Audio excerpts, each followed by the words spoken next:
Any good stories from the road? Pipe up. I wish we'd gotten to see a little bit more out of our punter. I'm starting to puke. It makes my stomach hurt. I thought he was going to die. I'm starting to throw up in my mouth a little bit. He's on the probiotics. Is Georgia playing the 1985 Bears this weekend or what? A lot of Todd talk. Rat poison proof. They're mongoose.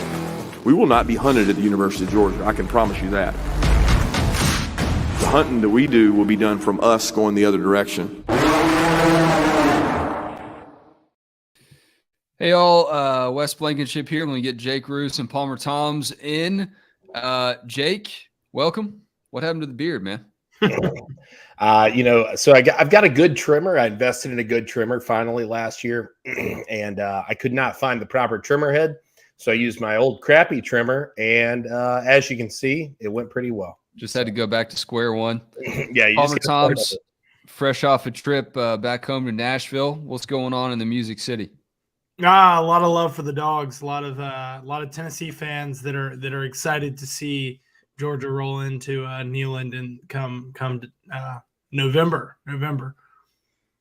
Yeah, what's the breakdown like in Nashville? Obviously, it's a Vandy's turf, but a lot of orange Rocky Top presence there too. More orange and white than there is black and gold. I bet there's a fair amount of Georgia though too.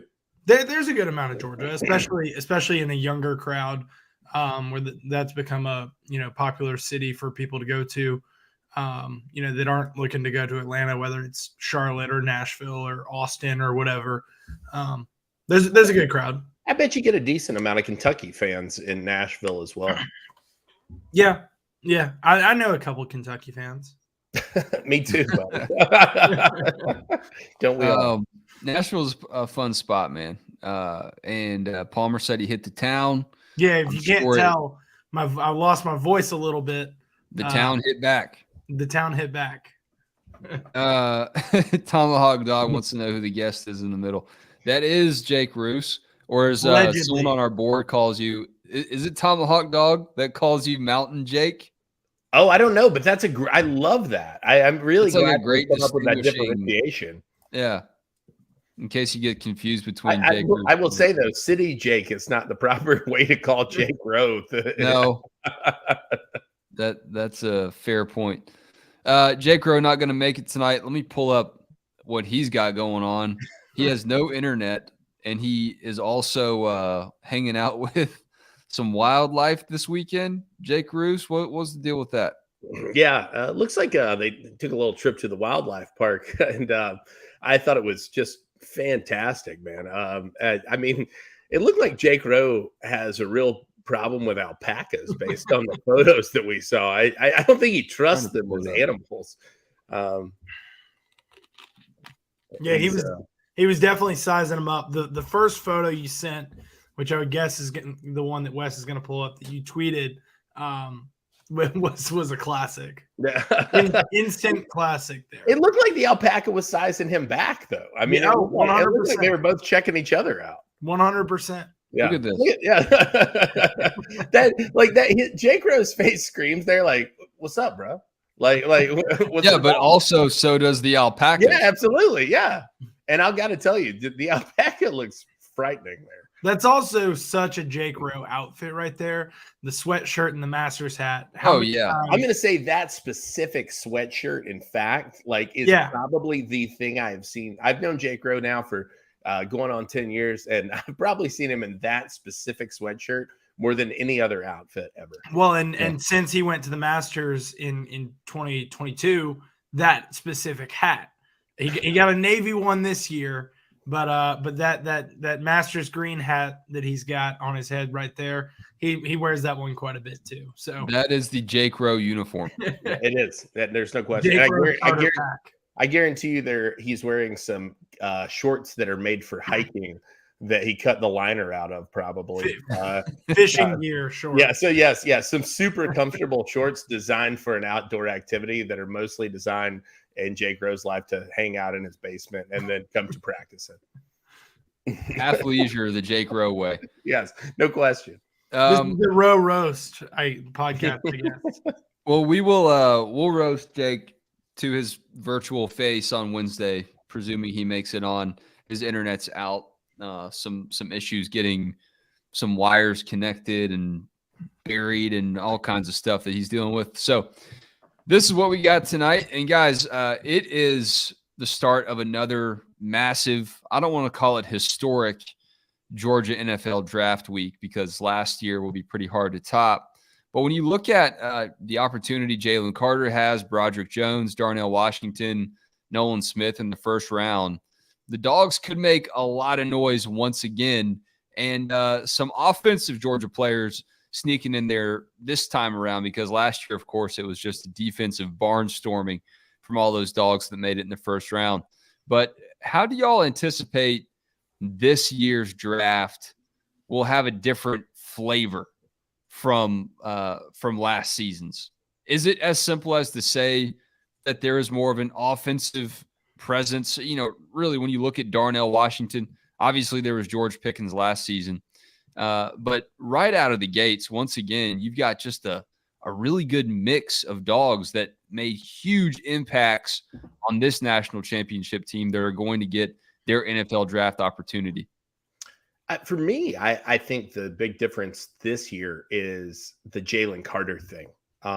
That's the one that I think everybody's going to watch. And that's because we just don't know what's going to happen. And last year going into it, you thought Trayvon Walker had a chance to be the number one overall pick. I think we had that story written and then it got deleted or fell back into our admin, if everybody will remember correctly on that evening.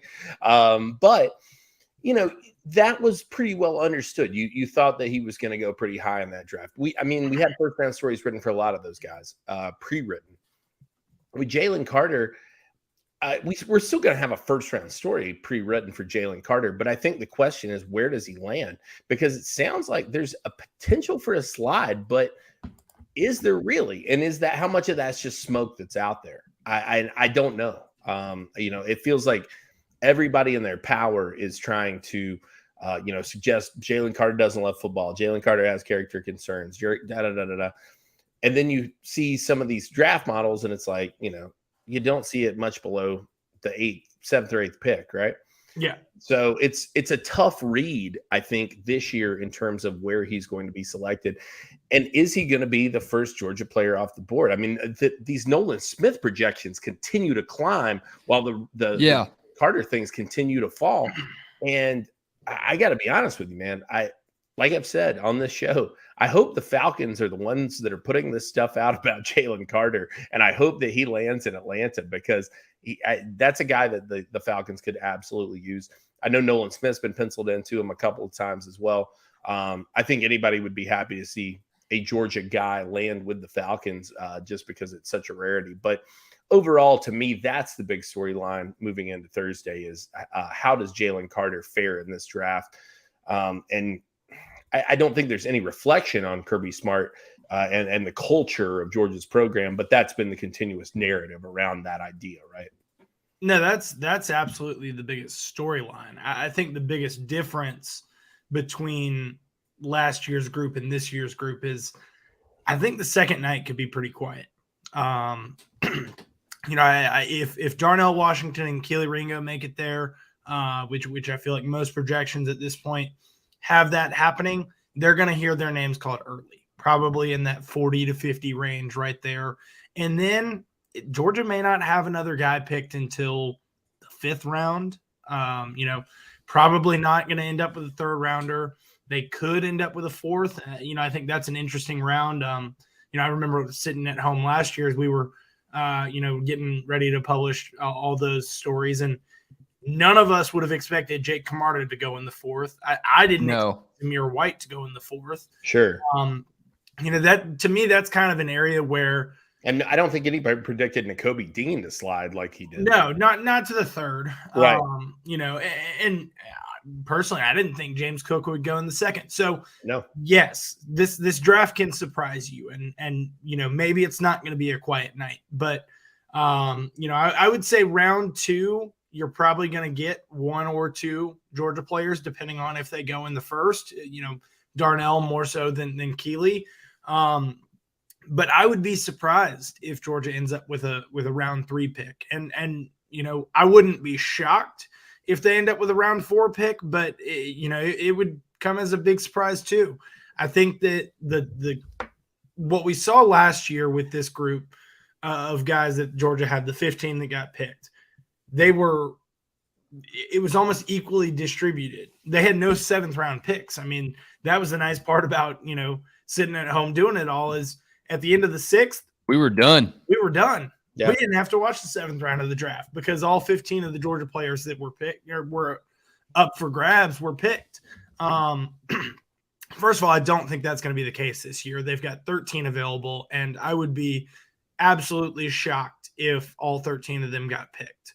And so, that's 6th round, 7th round, things are going to get really interesting there, because I do think that there's going to be a lot of dogs that start hearing their name called then, as opposed to the earlier rounds, the second night, rounds 2 and 3. Yeah. And I don't, the only guy that really intrigues me as a possibility for that 3rd round, and I don't think it's going to happen personally, but it's the other guy in the photo right here. Stetson Bennett. Jalen Carter. It's Stetson Bennett. I mean, what's going to happen to Stetson Bennett? I talked about the Carter news and how that was the, kind of the big flavor, I think. But the Stetson Bennett situation is going to be really interesting, because I think that 3rd round is as high as he will go, right? Mm-hmm. But then I think there's all the way to the possibility of undrafted free agent. I mean, a 7th round pick is he'll probably get drafted. Stetson will probably somebody will take a flyer, but the possibility exists, I think. That's a very intriguing one to watch for on Thursday. So I think it's on the table, and I think it is like the widest gap between ceiling and floor in a draft pick that I can remember, and I don't really cover the draft too closely. Haven't done that in quite a few years. Well, and the reasoning behind that is because the tape says one thing and the traits say another. The traits say, the traits are all the reasons why he was a walk-on coming into college. He's not big. He doesn't have a great arm, this and that. And, but the turn on the film and all you see is him leading touchdown drives and him winning games. And that speaks volumes to teams just as much as the measurables or lack thereof in Stetson's case, as they do. Yeah, well, it's like what I said around Heisman time. Even though I was pretty confident he wasn't going to win, I did say, and I wasn't just hedging my bets, it was just based on the experience of everything I'd seen him do. Nothing will surprise me with Stetson when it comes to something happening in his favor, because of everything he did at Georgia. He won back-to-back national championships. He was a Heisman finalist. So if he goes high, gets picked high, it's not going to surprise me. If he doesn't get picked high, if he goes undrafted, but then also shows up in camp, and a few months later we're seeing him in a kind of a Taylor Heineke role where he's found himself on the field because the starter got injured, and he's balling out against these NFL studs, that's also not going to surprise me. So I can't wait to see from top to bottom what Stetson's NFL career looks like, because I do think there's so much room for him to once again show people you're wrong about me. Yeah, I was going to say, I think one of the guys, you mentioned Taylor Heineke, and I'm glad you did, because the guy who stands out to me from last year is Brock Purdy. Right? Yeah. I mean, you're talking about last pick in the draft, and the guy is about to possibly get a former number 3 overall pick traded out of San Francisco because he's the presumed starter based on what he did on the field. And so I think that picking quarterback's never been an exact science. I think everybody could agree to that. But, there's an open floor to some degree of who can play in this league and who can't. Brock Purdy is not a guy who made it there on elite measurable. He's not, Josh Allen. He's not Will Levis. He's not running 40s like Lamar Jackson. I mean, but he's won, and he continues to win. And how does that affect Stetson? I'll be very intrigued to see that in the draft. The other 2 guys that, as we talk about 3rd round potential, the other 2 guys that I would throw in there would be Kenny McIntosh and Chris Smith. Just with Kenny, it's interesting because you've got a really, really deep running back class, and that could both help him and hurt him. It could help him in the fact that people feel like, hey, once one running back goes, there's going to be a run on them. But it could also hurt him because teams could, instead of making that run on running backs, they might say, well, we can get a guy that we really believe in the third or in the fourth or fifth or third day. And then with Chris, I mean, just like Jalen was, we're talking about a unanimous All-American, and on the flip side of things, from a deep running back class, it's not a deep safety class. So to me, he could be like the James Cook of this draft, I could see that. I could see that. Like a late second round pick, early third. I mean, who would have had Channing Tindall? I guess Channing didn't go above Nakobe, but being a top 3 round pick, I think Chris has a chance to go there.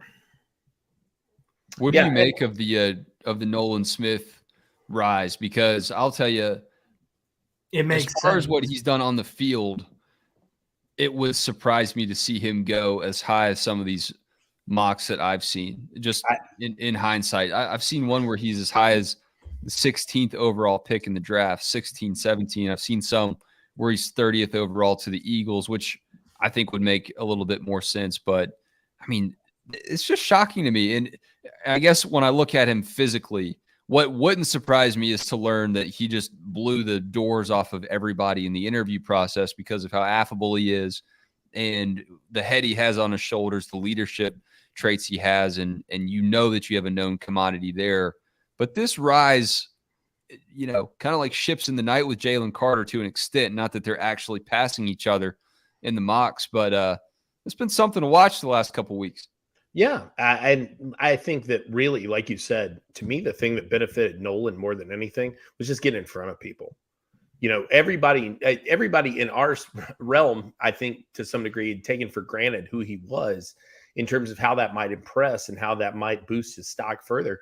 But then he goes to the combine, he blows the doors off of it, like you say, athletically, and then he has a chance to get in front of these people and speak and, to impart his message. And that's really been part of it all along. And, Nolan Smith, I think, is, if you're looking for a culture guy, that's the guy you're targeting.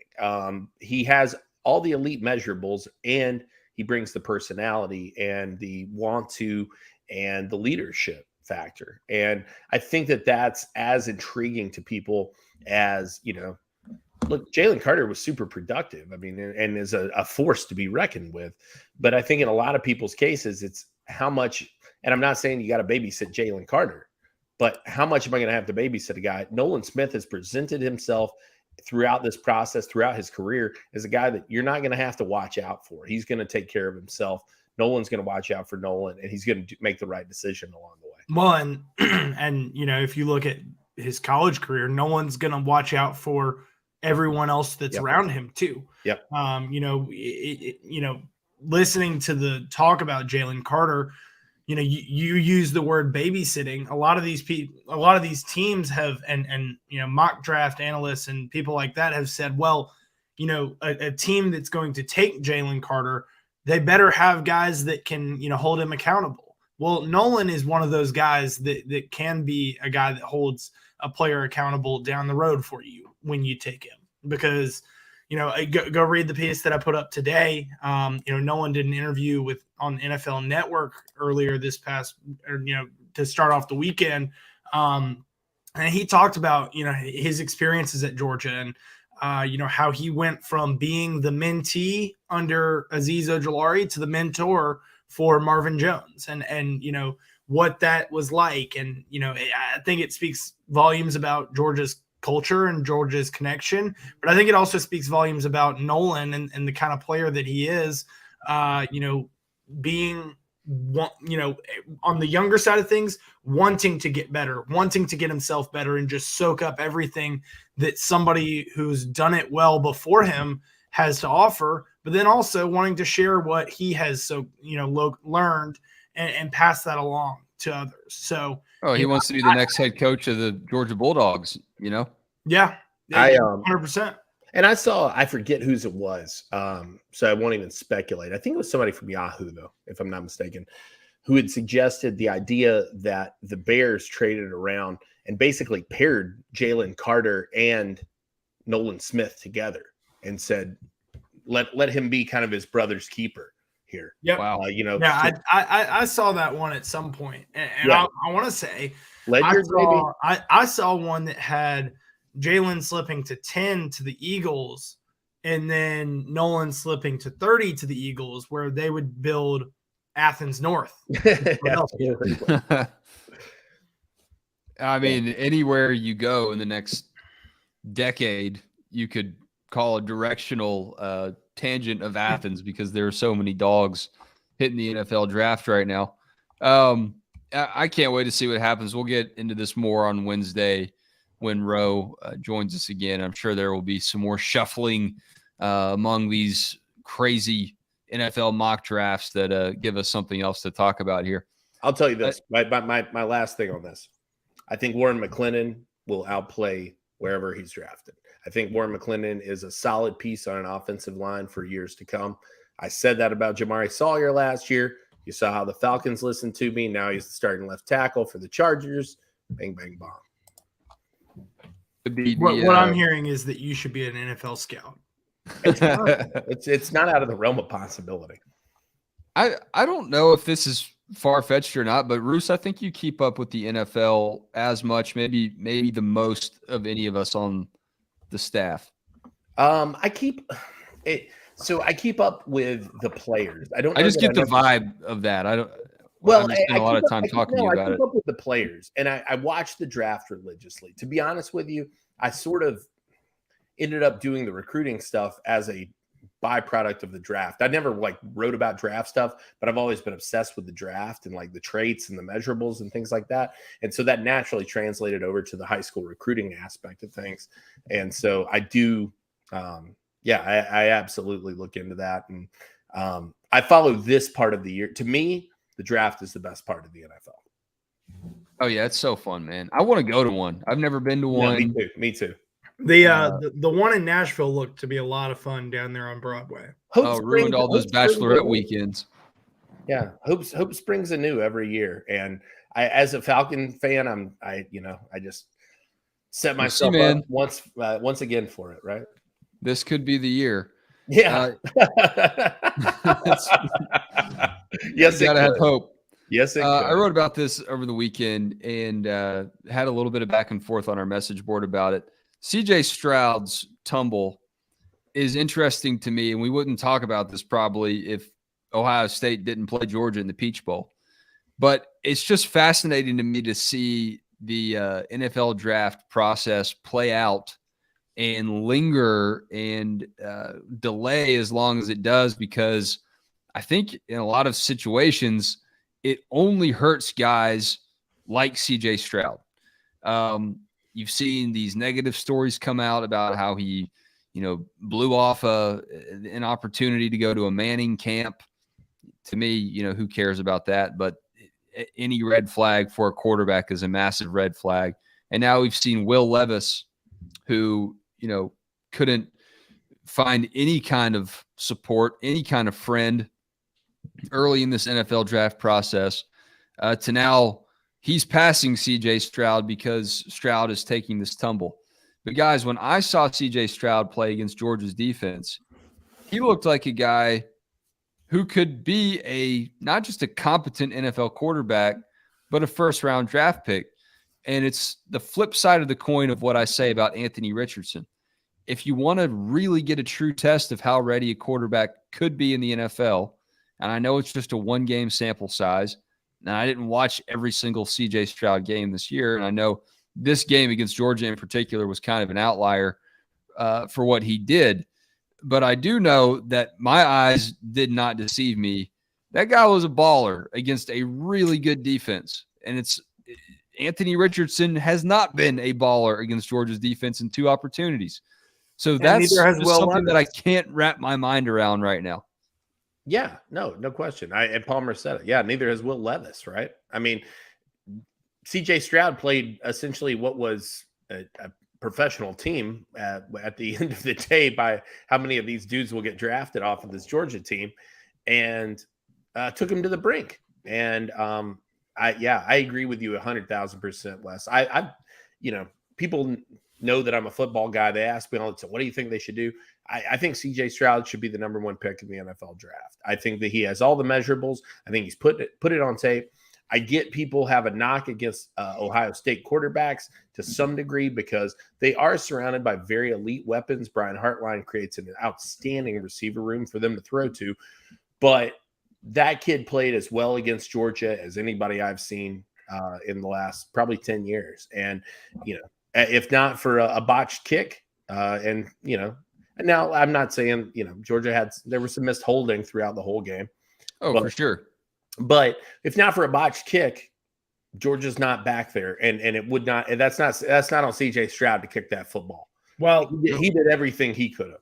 You said that you would take him 1, and that he's played as good against Georgia, the best against Georgia that you've seen in quite some time.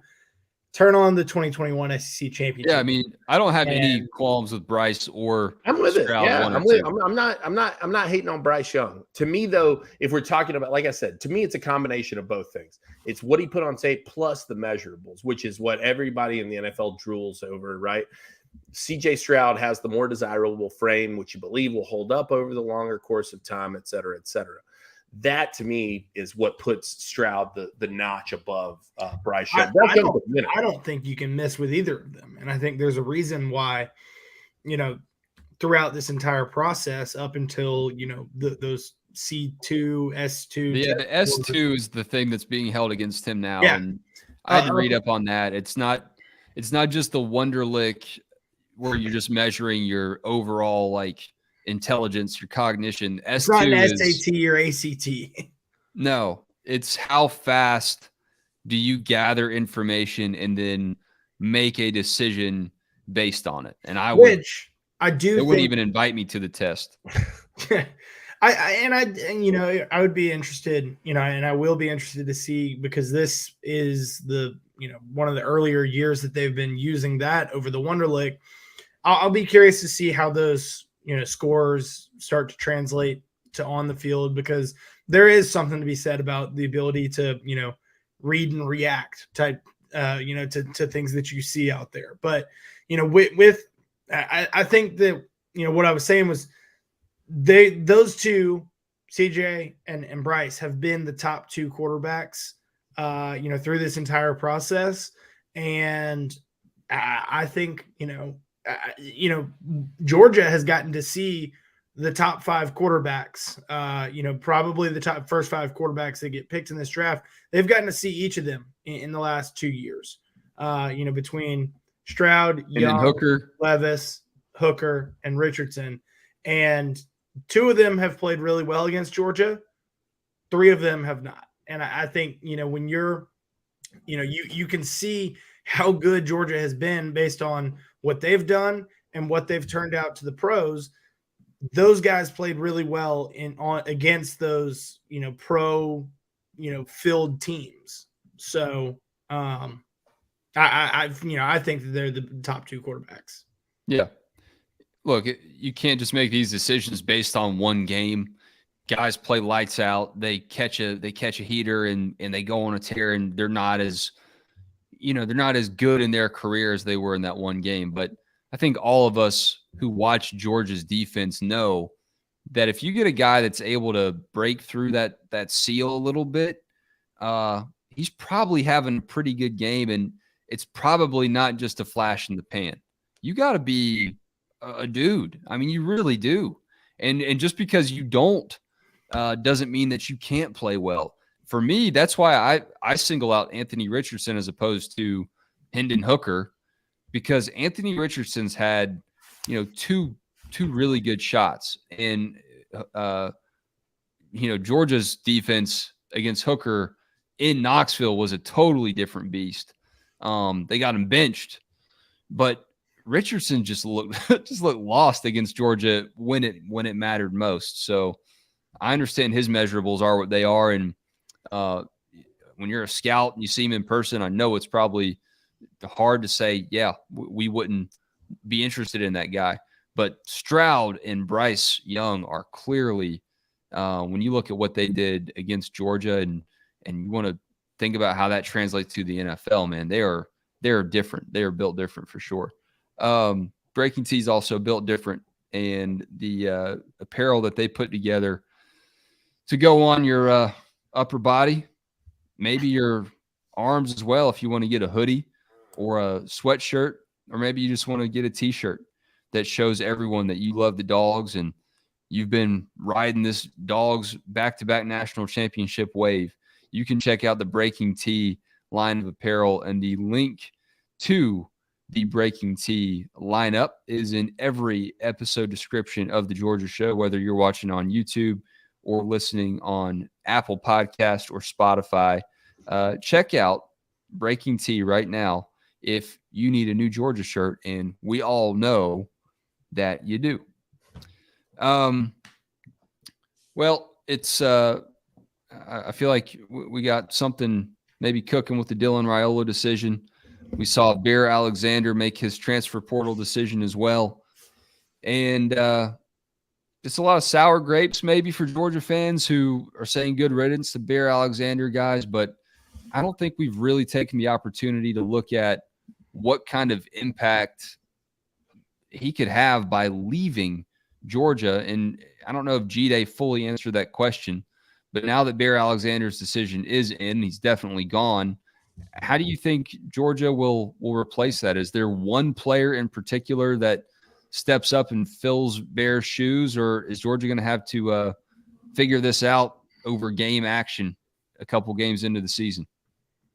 I have a guy in mind, but I'm going to default to Palmer. He's the team guy here. So, well, I got two guys in mind, and I think I know which one you would go with. To me, it's not even it's not one guy that's going to replace Bear Alexander, and really, I think you're looking for two guys to replace Bear Alexander and Jalen Carter, because those are the two big losses that you're feeling from this defense. And the two guys that I would point to, Jordan Hall as a true freshman, and he probably is a little bit more freaky, the Jalen Carter type, where can plug and play right away, and then Bear Alexander being replaced by Kristen Miller, his classmate. Oh, interesting. See, that was not what I was going to say at all. I didn't have either of those names in mind. Okay. I think the guy who benefits the most from this personally is Nazir Stackhouse. I think that he's going to I think he's going to see a significant increase in what he's asked to do and the opportunities that he has. I don't hate either of those picks, though. I think that both of those guys now have a huge opportunity in front of them. Yeah, absolutely. Well, and Nazir was going to have that opportunity in front of him either way because of the Jalen Carter departure. I think he's got to be maybe the dude now, though. He's got to. I looked at him as the dude on that defensive line anyway, because I didn't before Bear. I think Bear was primed for a big year this year. I think that he'll have a big year for USC. I'm not saying that that struggles may not stop here in terms of where he goes, where he doesn't. But yeah, I think that to me, I think he was supposed to be the star, the heir apparent. Nazir to me is a great player. I just didn't know. I don't know that I thought that he was maybe on the same level as Alexander in terms of what he could do, but he's going to be called to be certainly right now. And I think he'll have a chance to show that. That photo is so incredible. Let's just acknowledge that. That man got a tongue like Gene Simmons too. Man. I mean, that's a walloper in there. Yeah. That's a TikTok star right there. He's not afraid to, let that tongue hang out, man. Yeah. He's a celeb. Yeah. For me, I think, like I was saying, I saw Nazir Stackhouse as a big part of this defensive line, and maybe the biggest, most crucial part of it, because of how productive he was last season, and his veteran presence. I always saw him as the core of this group. And I saw, the opportunity for guys like Zion Logan, Warren Brinson being veterans to be in there. But I also saw Bear Alexander as a big piece too. And so, in replacing in replacing Bear, replacing Jalen, there's a lot of guys that have opportunities. It's not going to just be one guy that takes it on. I think it's really important that, I kind of hinted at this, this past week I wrote 3 questions, 2 answers, and 1 prediction out of spring practice. And one of the questions that I had was the depth of this defensive line. They are down to 10 scholarship guys on the defensive line. That's how many they travel with to every game. And so, scary stuff, man. They've got to have all of those guys from top to bottom, from the Nazir Stackhouses of the world to, the youngest, lesser touted of the 2 freshmen, Jamal Jarrett. They've all got to step up, to play a bigger part than they probably were expected to be playing. And it makes sense to me that that's the numbers that they find themselves at, because there's probably in my mind no more premium spot than defensive line. If you're a good serviceable defensive lineman, you can find a home at a big time school right now, period. If you're in the transfer portal, that's not the case with defensive backs. Quarterbacks are kind of struggling to some degree. If you're not a high level guy, there's a lot of skill players out there. There's a lot of those, running backs, wide receivers, etc. Defensive linemen, guys who can affect the pass are, I think that's important. Well, bringing up Jordan Hall just shows with a guy like Alexander leaving, and yes, Stackhouse knows the expectations. He knows what it takes to succeed on this D-line and how to be a dog. We're going to see some younger guys that I think are not only expected to now step up, but I don't know if we've seen this many that could be capable. And maybe we're putting too much pressure on them, but I'm just hearing y'all's evaluations of guys like Jordan Hall, and I'm excited to see him. And now I'm expecting that maybe he's not the guy, but Palmer, that's pretty high praise, man, that he's going to be counted on. And if not being the guy, he's going to be a piece. He's going to be a piece of the puzzle. He can be that guy. He can be that guy. So I'm looking something up here on PFF, going back to that 2020 season, when Jalen Carter was a freshman. How many snaps y'all think he played? And do you think, keep in mind they had Jordan Davis, they had Devontae Wyatt, Trayvon Walker, but he was a big part of their plans there. Do you think that, in terms of let's not necessarily the number of snaps that he played, but ranking it among the defensive linemen, do you think that Jordan Hall is going to play as many more or less snaps than Carter did his freshman? Carter was out there for a lot. He was. I'm going to say fewer. I'm gonna say as many. I'm not gonna say more. So, just a quick count here, and we're doing this live. Devontae Wyatt played the most snaps that year among defensive linemen. Malik Herring, Jalen Carter was 3rd. Had Jordan Davis beat. I don't think that Jordan Hall is going to be playing the 3rd most snaps on this defensive line, but I do think that he's going to be out there a lot. A lot. More than Bear Alexander was this past year. Yeah, that's which I'm also going to look at now. Sure. I think from a freshman standpoint, Jordan Hall is about, and the fact of the matter is, like, I thought he did some nice things in G-Day, and now he has the whole summer as well to kind of get his body right.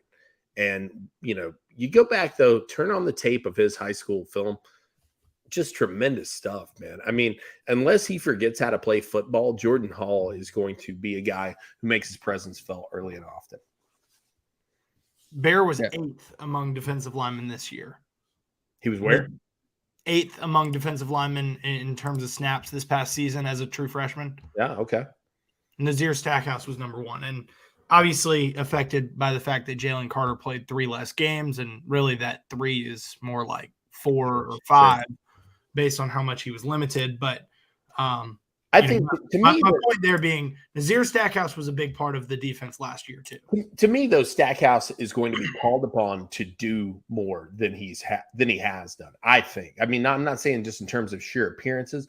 I think that there's going to be more impetus on him to be the guy to get back there, affect people, and carry it in that way. Because Bear Alexander was that guy. You know, Blue Henry right here is saying it's easy to replace what Bear Alexander did. And yes, from last year's production, it is. But he was going to be. I think he was going to be relied on to provide a lot more than that this year. Yeah, go back and watch the national championship when he was just blowing up TCU. And I don't know if this was explicitly said on the broadcast or not, but I remember thinking, okay, this is kind of a coronation. It's almost like how they gave the ball to Carson Beck late in the game. It's like, all right, it's the changing of the guard. Time to turn things over here. And when I saw Bear Alexander, I was like, okay, Jalen Carter's about to be gone. Now Bear Alexander's showing what he's all about. And he took steps all year. That was the thing is Barry Alexander continued to progress all over the year. And for me, what's so important about a freshman guy, when they get an opportunity, Malachi Starks had no problem with this, but a lot of guys, it takes them some time. I want you to pop off of the tape every time that you're on the field. And I felt like Bear continued every time that he had an opportunity, he was doing something positive when he was out there. And I think that stands out to coaches and to people who watch closely in a big way. But I agree with you completely. That national, there was a bit of a coronation to some degree. It felt like. Yeah, I hinted at it. I know there's no news at the moment, but Dylan Raiola decision potentially looming here. We talked about it on Wednesday's show. Just behind the scenes, Jake, you've been doing this for a while now. When there is potentially a major commitment like this, and there's no player bigger than the team, but there are recruitments and there are commitments that are bigger than other commitments. What do you think Georgia's staff is doing right now? Or if the hay's already in the barn, hypothetically, let's say, what is going into a recruitment, piecing these things together on Dylan Raiola? Obviously, they've become very familiar with one another. Mike Bobo has that connection with him. But what would you guess this commitment has looked like for Georgia as you potentially have a pretty big deal coming in at quarterback alongside Ryan Puglisi in that 2024 class? Well, I mean, it hasn't been easy. They've had to continue to fight. I mean, it was the Ohio State thing for a while, and they had to sort of switch gears there, but they never backed down from it. And I think that was really one of the big things that benefited Georgia and can in the long term. But I always caution people to tell, I always tell people when you're dealing with a kid of this stature, there's not really a lot of putting the screws to them, right?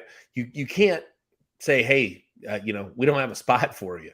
This kid's the number one quarterback in America. You can't tell this kid when it's going to happen. He gets to call the shots, and that's just the nature of the position. That's the nature of his ranking. That's the nature of who he is and what the game is and how important that position is. And so, I think that what Georgia preferred for this to have been done already, yeah, they probably preferred to have been done last summer. But at this point, just be thankful if it happens, right? And I'm not saying that it won't. I feel like Georgia is in the best spot. Look, we're a month and a half, right, out of official visits really kind of kicking off. Dylan Raiola has one scheduled. It's to Georgia, the very first week of official visits. We haven't heard a lot of talk about USC while all of this Georgia stuff's been bubbling. We haven't heard a lot of talk about Nebraska in a good month or so. It is what it is, man. I mean, I think that Raiola, yeah, there you go, rocking the Georgia towel. What a find by Wes. I don't know when was this his. I don't know how many high school teams ago this was. But I mean, that yeah, given verification system on Twitter, that may not even be the real Dylan Raiola. But what we do know is that Georgia has played a very long game here, and he loved Todd Monken, and he seems to really love Mike Bobo too. And I think that getting in front of Mike Bobo was key. Tomahawk Dog, I see your question here. Do y'all see Raiola as significantly better right now than Puglisi? Looks like really good as well to me. I would agree with you. I think that Puglisi looks really, really good. The difference is the level of competition that he's playing. Puglisi's playing in the deep private school ranks of Connecticut, and that's just not the same caliber of football that's being played in Phoenix, where guys like Keely Ringo come out. He's playing Palmer Thompson level football. So it's not. I'm taking a Montgomery Bell shot when I can. No, but to me, that's the big difference. Listen, Georgia brought Puglisi in last summer. They fell in love with what he had to offer. So did Alabama. So did a number of teams. Georgia won that recruitment out, and he's been very consistent. I think Puglisi's an outstanding player. I think from a measurable standpoint, from what he's able to put on tape, it all looks good. To me, what puts Raiola over is the competition and also the pedigree. He's got an NFL father. He understands the process. He understands the professionalism that this takes. All of those things factor in, man. And, he's going to have a deep understanding of offense as a result of having a dad who was a center, for God's sakes, in the NFL. I mean, if you don't know how to run an offense out of being the center, you can't play there. You're probably not on offense. Yeah, right. So, I mean, to me, those are the big differences. It's so hard to talk about this when nothing's happened yet. Right. But I think all of us, I mean, Georgia fans, us, we're ready to spring into action if and when this commitment happens, because we want to make sure it's covered the right way. And we're just, I don't know. You don't get commitments like this very often.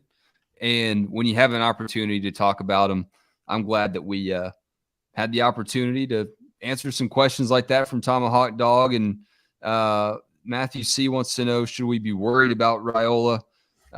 Like Bear Alexander have similar movement histories. We've addressed this in the past. I don't think you can look at that as an indication of a guy's character these days. It's just how people play the game. Well, with them moving states too. I mean, sure.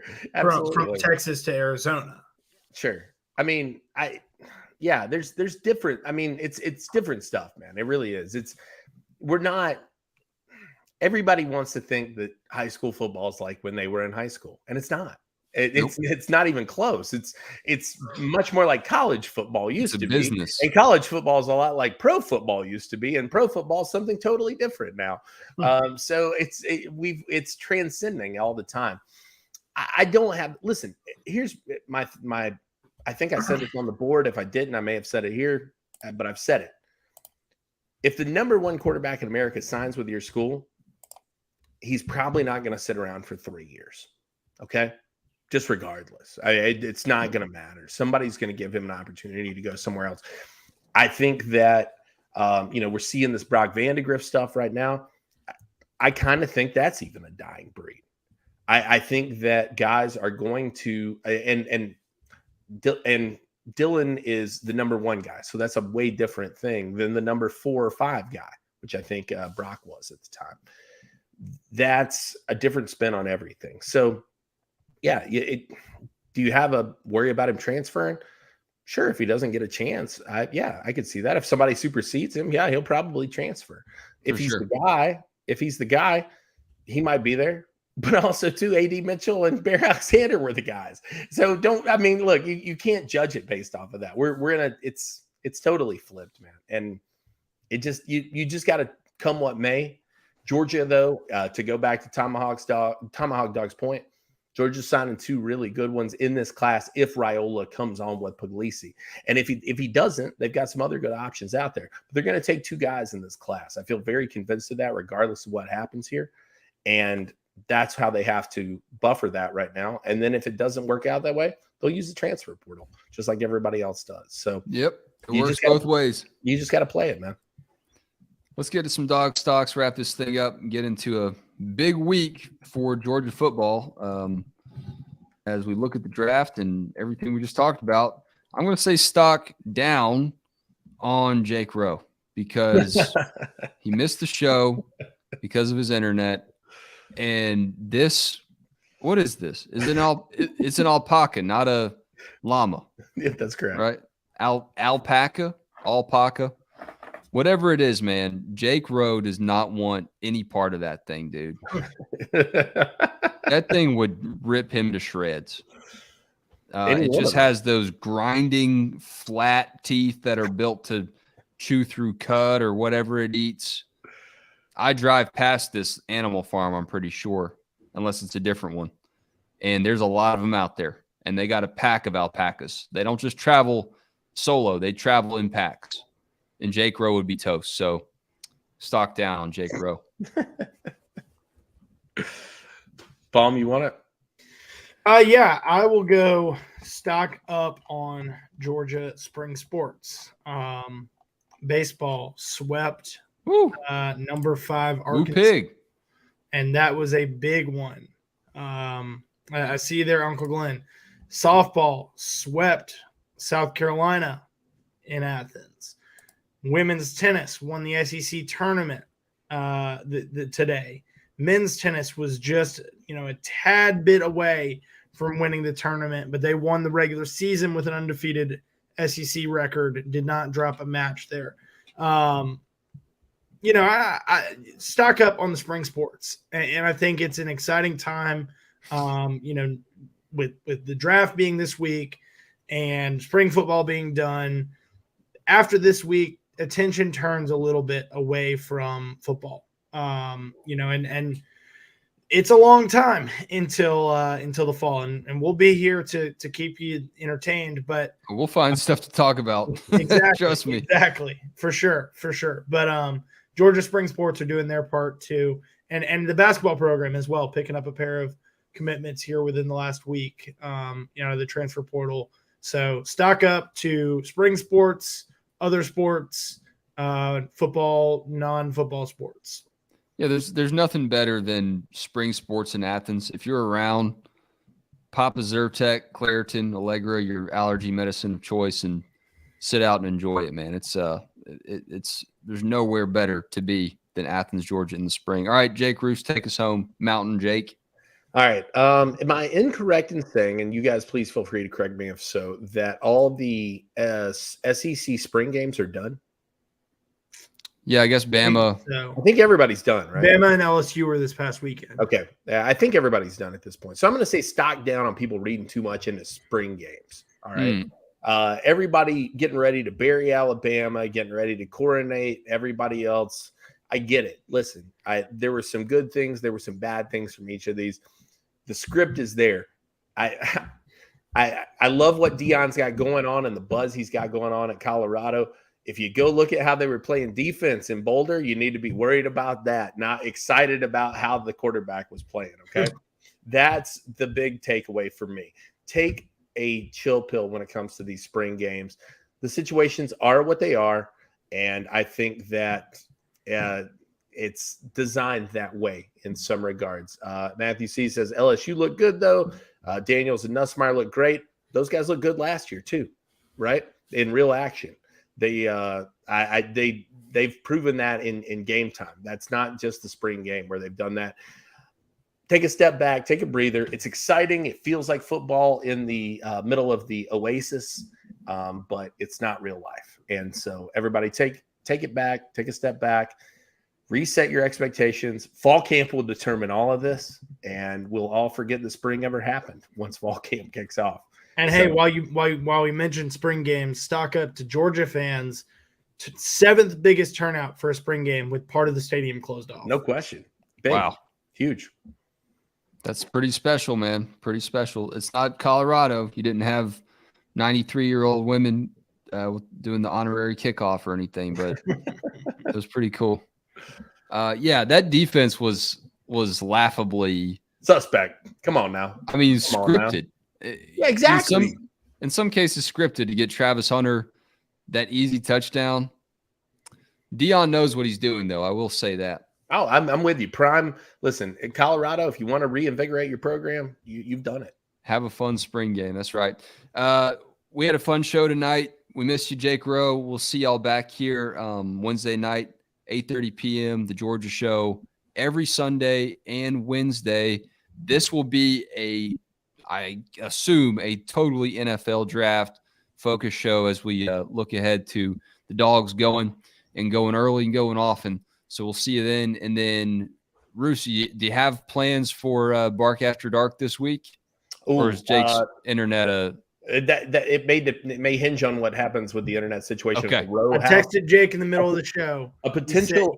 He said he thinks that he'll have internet, and he's tentatively yes. A potentially big day. We'll see. With the handshake, a lot of we'll see around Bark After Dark tomorrow. A handshake agreement there for Bark After Dark. All right, yeah. A mystery Bark After Dark episode. A soft verbal, I heard.